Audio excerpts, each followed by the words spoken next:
Assalamu alaikum students, my name is Babar Gulab and I am your biology teacher of grade 9th. Students, आज के lecture में हम apoptosis और necrosis से related कुछ important MCQs और शॉर्ट क्वेश्चंस को एक्सप्लेन करेंगे। तो इन एमसीक्यूज़ और शॉर्ट क्वेश्चंस को एक्सप्लेन करने के लिए चलते हैं वाइट बोर्ड की तरफ। स्टूडेंट्स, आज का जो हमारा टॉपिक है लाइक एपोप्टोसिस एंड नेक्रोसिस, इस टॉपिक से रिलेटेड हम कुछ इम्पॉर्टेंट एमसीक्यूज़ और शॉर्ट क्वेश्चंस को देखते हैं। स्टार्ट करते हैं हम एमसीक्यू से। फर्स्ट जो हमारे पास एमसीक्यू है, इसमें स्टेटमेंट है द प्रोग्राम्ड सेल डेथ, यानी प्रोग्राम्ड जो सेल डेथ है उसको क्या कहते हैं? एंडोसाइटोसिस। एंडोसाइटोसिस में तो हम देखते हैं कि जो एक सेल है, ये हमारे पास सेल है और यहाँ पर हमारे पास कोई एक मटेरियल है, इसको हम लिक्विड भी कह सकते हैं कि लिक्विड मटेरियल है ये। तो ये क्या करता है, सेल के अंदर मूव कर जाता है by a process known as endocytosis, या इसको हम कहते हैं बाय अ मूवमेंट। अब ये जो लिक्विड पार्ट है ये यहाँ पर आकर सेल के साथ फ्यूज़ करेगा। नेक्स्ट स्टेप में क्या होता है कि सेल में एक डिप्रेशन क्रिएट होता है इस तरह से, और ये जो फ्लूइड है ये इस डिप्रेशन में आ जाता है और फाइनली क्या होता है कि सेल के अंदर चला जाता है। अब ये जो लिक्विड पार्ट है ये कहाँ आ जाएगा? सेल के अंदर। तो इस तरह से मटेरियल्स की जो मूवमेंट्स हैं लाइक लिक्विड और सॉलिड मटेरियल्स, ये सेल के अंदर मूव करते हैं और इसको हम कहते हैं एंडोसाइटोसिस। अब एंडोसाइटोसिस जो है इसका प्रोग्राम्ड सेल डेथ से कोई लिंक नहीं है, तो ये हमारा आंसर जो है नहीं है। अब इसमें ज़रूरी नहीं है एंडोसाइटोसिस में कि सिर्फ लिक्विड जो मटेरियल्स हैं वही सेल के अंदर मूव करते हैं, यहाँ पर सॉलिड भी हो सकते हैं, आर सॉलिड मटेरियल्स।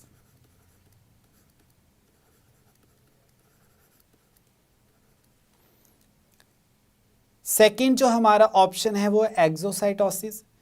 ये जो है ये ऑपोजिट है किसके?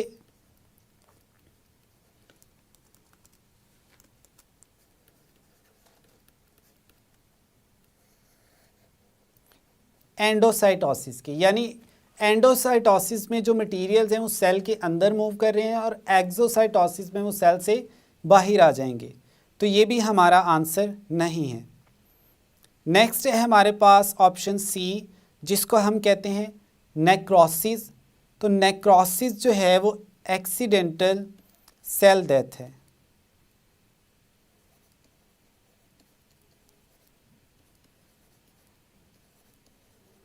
तो ये भी प्रोग्राम्ड सेल डेथ नहीं है, ये भी हमारा आंसर नहीं है। अब फाइनली हमारे पास बचता है अपोप्टोसिस।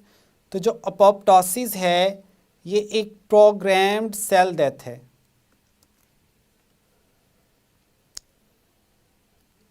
तो हमारा आंसर क्या होगा? Option D, that is apoptosis. अब नेक्स्ट एमसीक्यू हम देखते हैं, एमसीक्यू नंबर 2। इसमें स्टेटमेंट है in an adult human the number of cells that die each day by apoptosis, यानी हर दिन अपोप्टोसिस के थ्रू, प्रोग्राम्ड सेल डेथ के थ्रू जो है कितने सेल्स ह्यूमन में डेली मरते हैं। अब इसमें हमारे पास जो ऑप्शंस है 30 to 50 billion, 40 to 60 billion, 50 to 70 billions और 60 to 80 बिलियंस। तो इससे रिलेटेड जो है इंफॉर्मेशन आपकी बुक में साइड बॉक्स में दी गई है। तो हमारा आंसर जो है वो है 50 to 70 बिलियन सेल्स, जो कि अपोप्टोसिस के थ्रू डेली उनकी डेथ होती है।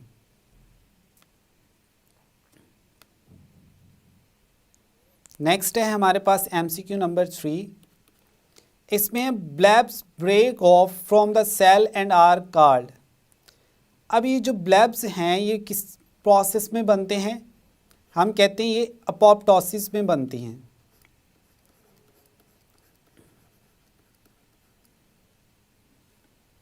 और ये सेल से ब्रेक ऑफ होती हैं और क्या बनाती हैं?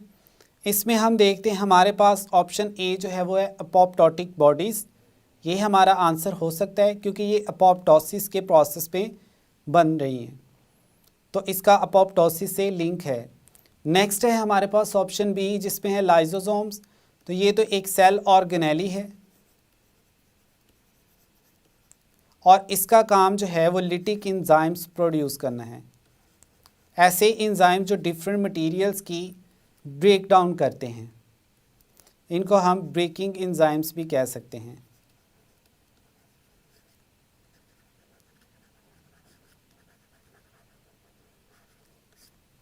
तो ये भी हमारा आंसर नहीं। अब सी जो ऑप्शन है इसको हम कहते हैं फेगोसाइटोसिस या हम कहते हैं इनगल्फमेंट। सेल जो है वो डिफरेंट मटेरियल्स को इनगल्फ करता है, निगलता है, जिसमें हम कहते हैं एंडोसाइटोसिस है। ये एंडोसाइटोसिस की ही टाइप है। फेगोसाइटोसिस में इनगल्फमेंट होती है सॉलिड मटेरियल्स की, और दूसरी जो है हमारे पास वो है पिनोसाइटोसिस,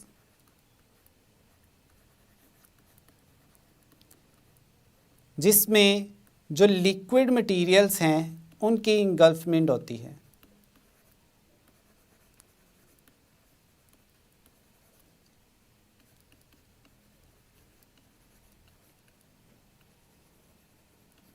तो ऑप्शन सी भी हमारा आंसर नहीं है। डी ऑप्शन है हमारा फूड वैक्यूल्स।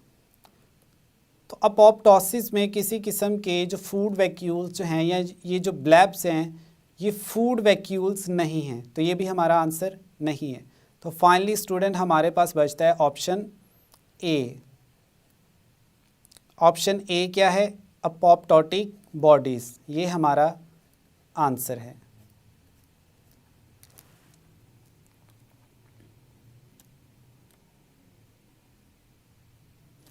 अब है हमारे पास MCQ नंबर 4। इसमें है द एक्सीडेंटल सेल डेथ, यानी ये प्रोग्राम्ड सेल डेथ नहीं है।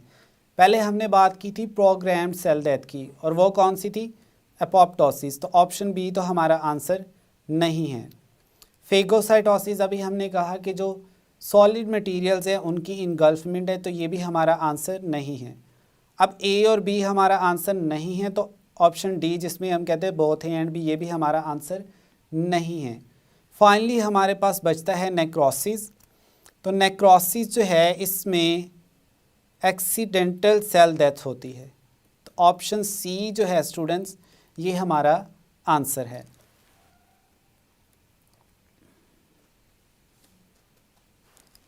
अब है हमारे पास MCQ नंबर 5। इसमें हम कहते हैं ड्यूरिंग एपोप्टोसिस सेल जो है वो श्रिंक कर जाता है। Cell shrinks and become rounded due to the breakdown of, यानी किस चीज़ की ब्रेकडाउन की वजह से सेल जो है वो श्रिंक कर जाता है और राउंडेड हो जाता है। अब हमने इनमें ऑप्शंस जो हैं इनमें से अपना आंसर फाइंड आउट करना है। ऑप्शन ए जो है वो है माइटोकॉन्ड्रिया। तो माइटोकॉन्ड्रिया का सेल की शेप की मेंटेनेंस से, तो माइटोकॉन्ड्रिया का सेल की शेप मेंटेनेंस से कोई लिंक नहीं है। माइटोकॉन्ड्रिया का क्या काम है? माइटोकॉन्ड्रिया जो है ये क्या बनाता है सेल के लिए? एनर्जी बनाता है। एनर्जी जनरेटर भी हम इसे कहते हैं।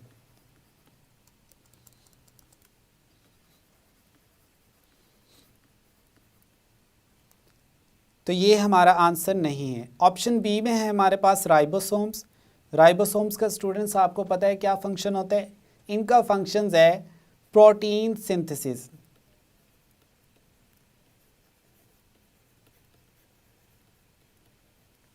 तो ये भी हमारा आंसर नहीं है।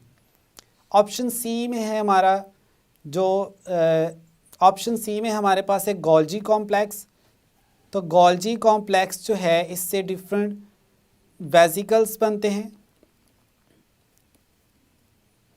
वेसिकल्स प्रोडक्शन है, तो ये भी हमारा ऑप्शन या आंसर ये हमारा नहीं है। फाइनली हमारे पास बचता है साइटोस्केलेटन। तो साइटोस्केलेटन जो है इसका मेन फंक्शन है मेंटेन करना किसको, सेल शेप को। तो अगर साइटोस्केलेटन जो है, फॉर एग्जांपल यहाँ पर अगर हम देखें, ये साइटोस्केलेटन हम इस तरह से यहाँ बना लेते हैं। अब इसने सेल की शेप मेंटेन करने के लिए सपोर्ट प्रोवाइड की हुई है।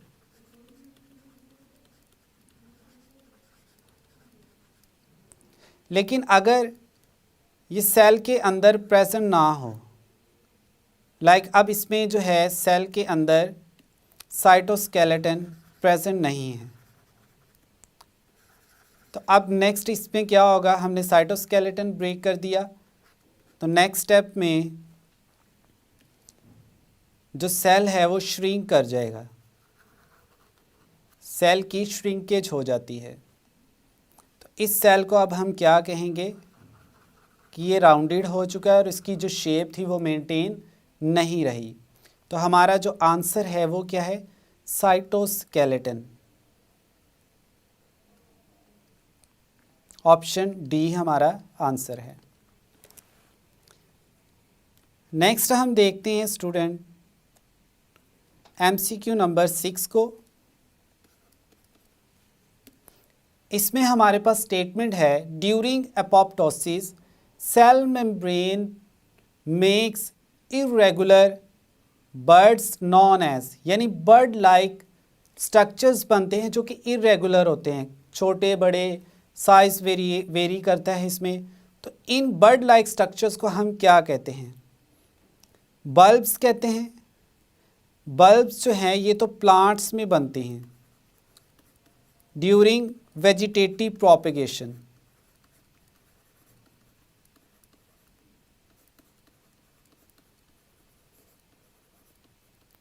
और इसकी एग्जाम्पल है हमारे पास अनियन बल्ब।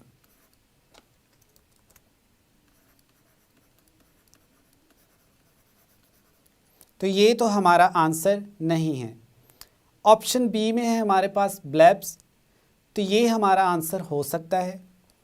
सी में है हमारे पास स्पोर्स, तो स्पोर्स जो हैं वो प्लांट्स में बनते हैं, तो ये भी हमारा आंसर नहीं है।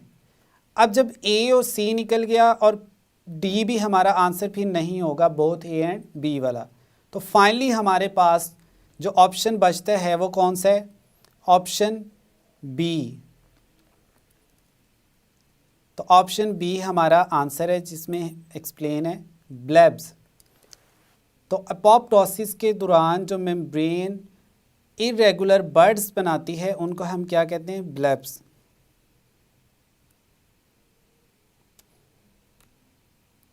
अब हम बात करते हैं एमसीक्यू नंबर 7 की। Which organelle releases breaking enzymes during necrosis, यानी नेक्रोसिस में कौन सी ऐसी ऑर्गेनेली इन्वॉल्व है जो कि ब्रेकिंग एंजाइम्स रिलीज़ करती है। इसके बारे में अभी हमने स्टूडेंट्स थोड़ी देर पहले ही एक्सप्लेन किया है। माइटोकॉन्ड्रिया तो कोई एंजाइम रिलीज़ नहीं करता, तो ये हमारा आंसर नहीं है। माइटोकॉन्ड्रिया का हमने फंक्शन बताया कि एनर्जी प्रोड्यूस करता है।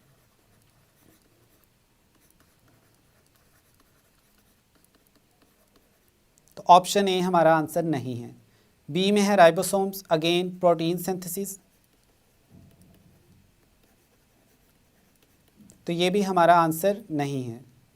सी में है सेल मेम्ब्रेन, तो सेल मेम्ब्रेन कोई भी लिटिक एंजाइम्स या ब्रेकिंग एंजाइम्स रिलीज़ नहीं करती। फाइनली हमारे पास कौन सा ऑप्शन बचा, लाइजोसोम्स। तो हमारा आंसर है लाइजोसोम्स।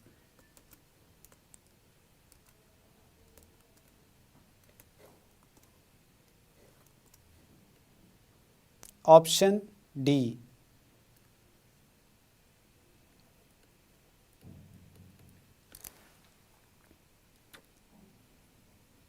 अब स्टूडेंट हम बात करते हैं कुछ इंपॉर्टेंट शॉर्ट क्वेश्चंस की नेक्रोसिस और अपोप्टोसिस से रिलेटेड। फर्स्ट जो हमारे पास शॉर्ट क्वेश्चन है इसमें पूछा गया है डिफाइन इवेंट्स ड्यूरिंग अपोप्टोसिस, यानी अपोप्टोसिस में कौन कौन से इवेंट्स होते हैं उनको आपने एक्सप्लेन करना है। हम यहाँ पर बताते हैं कि सेल जो है वो श्रिंक कर जाता है and become rounded due to the breakdown of cytoskeleton by enzymes. MCQ में भी हमने एक्सप्लेन किया कि कैसे साइटोस्केलेटन जो है वो ब्रेक करता है और उसके बाद जो है सेल की शेप मेंटेन नहीं रहती।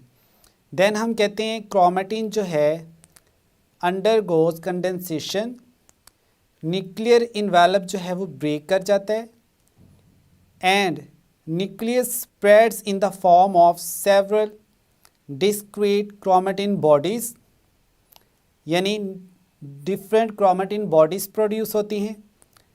सेल मेम्ब्रेन जो है वो इरेगुलर बर्ड्स बनाती है जिनको हम कहते हैं ब्लैब्स। अब ब्लैब्स जो हैं वो सेल मेम्ब्रेन से कट ऑफ होती हैं and are now called apoptotic bodies, और फिर उन्हें एपोप्टोटिक बॉडीज़ कहा जाएगा। फाइनली हम कहते हैं the apoptotic bodies then phagocytosed by cells or other cells। फिर ये जो अपोप्टोटिक बॉडीज़ बनी हैं इन्हें कुछ डिफरेंट सेल्स वो इनगल्फ कर जाएंगे। फेगोसाइटोसिस में हमने भी बात की कि सॉलिड जो कंपोनेंट्स है उनकी इनगल्फमेंट है। सेकंड हमारे पास शॉर्ट क्वेश्चन है define apoptosis and describe its advantages. तो इसमें हम बताते हैं कि ये प्रोग्राम सेल डेथ है। सबसे पहले आपने इसको डिफ़ाइन करना है, इसकी डेफिनेशन बतानी है। फिर हम कहते हैं apoptosis can occur when a cell is damage are undergo stress condition. ठीक है, अब अपोप्टोसिस के एडवांटेजेस क्या हैं? ये इन्फेक्शन स्प्रेड होने से बचाती है। दूसरा, रिमूव्स डैमेज सेल, जो डैमेज सेल्स हैं बॉडी में उनको रिमूव करती है और उनको फर्दर एनर्जी या न्यूट्रिएंट्स यूटिलाइज़ करने से रोकती है, एनर्जी सेव करती है इस तरह से। फाइनली हम कहते हैं कि डेवलपमेंट में भी जो है एपोप्टोसिस का इम्पॉर्टेंट रोल है। हमने लेक्चर में भी एक्सप्लेन किया था कि हमारी जो फिंगर्स होती हैं, ये डिजिट्स जो होते हैं ये अटैच होते हैं ड्यूरिंग एम्ब्रियोनिक फॉर्म। तो बाद में एपोप्टोसिस के थ्रू जो इनके दरमियान यहाँ पर सेल्स होते हैं वो क्या होते हैं, रिमूव कर दिए जाते हैं, जिससे हमारी जो डिजिट्स हैं या उंगलियां हैं वो सेपरेट होती हैं। एग्जाम्पल में हमने ह्यूमंस की ये वाली एग्जाम्पल दी आपको। नेक्स्ट हमारे पास नेक्रोसिस से रिलेटेड शॉर्ट क्वेश्चन है। शॉर्ट क्वेश्चन नंबर 3, इसमें पूछा गया define necrosis and describe it's causes, यानी नेक्रोसिस का बताएं कि क्या है और ये किस वजह से होती है। तो हम कहते हैं एक्सीडेंटल डेथ ऑफ सेल है and living tissues is called necrosis. अब किस वजह से होती है? इंजरीज़ की वजह से, इन्फेक्शंस की वजह से, कैंसर की वजह से, हाइपोक्सिक इन्वायरमेंट यानी लो ऑक्सीजन या लेस ऑक्सीजन की वजह से, और फिर स्पाइडर बाइट्स की वजह से भी ये होती है। तो यहाँ तक स्टूडेंट्स आज का जो हमारा लेक्चर था वो कंप्लीट हुआ। स्टूडेंट्स, आज के लेक्चर में हमने नेक्रोसिस और अपोप्टोसिस से रिलेटेड इम्पॉर्टेंट एमसीक्यूज़ और शॉर्ट क्वेश्चंस को एक्सप्लेन किया। इन एमसीक्यूज़ और शॉर्ट क्वेश्चंस को आपने अच्छे से रिवाइज़ करना है और याद भी रखना है। मिलते हैं नेक्स्ट लेक्चर में। अल्लाह हाफिज़।